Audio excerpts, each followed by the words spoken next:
Good morning, friends. Ann here. Got my cup of coffee, but I'm going to keep my hands on the wheel and my eyes on the road. And I do have the Word of God today. And the Word of God for us today is Job chapter 37, verses 1 through 13. And in this passage, we find a time when Elihu, one of Job's friends, is reminding Job of the power and the might and the awesomeness of God. And he goes on to describe in these first 13 verses of 37 of how much God's voice is revealed in nature, how God's voice sounds like thunder and lightning and rain. And as I was thinking about it, I thought, you know what? I have experienced God's voice in thunder and lightning and rain. Have you? So I thought I'd give us a little story time as I'm driving to just share with you one of the things that comes to mind when I think about God and thunder and lightning and how he reveals himself to us in the rain and nature.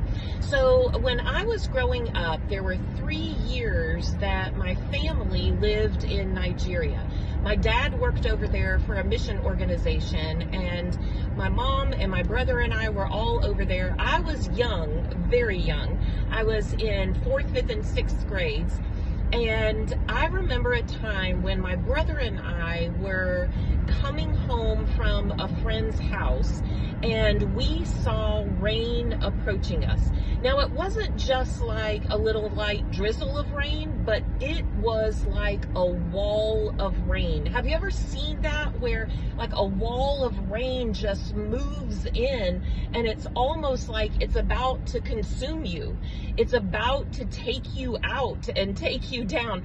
And I remember my brother and I were walking home, and then all of a sudden this wall of rain is behind us and we start running. And we start running fast and faster and faster. And what we saw behind us as we looked around was this literal wall of rain that was coming to get us. And we made it home right at the time that the rain would have consumed us and completely washed us out.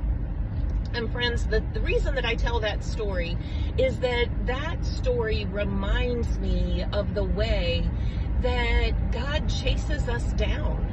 Like he chases us down and he pursues us relentlessly, just like that rain was coming after us in that wall of water.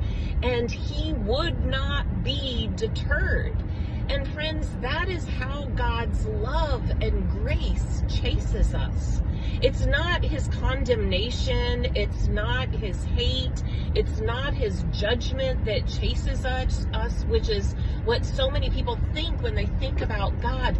But it is a wall, a consuming wall of his love and his grace. And unlike my brother and I encourage you guys to be caught by it.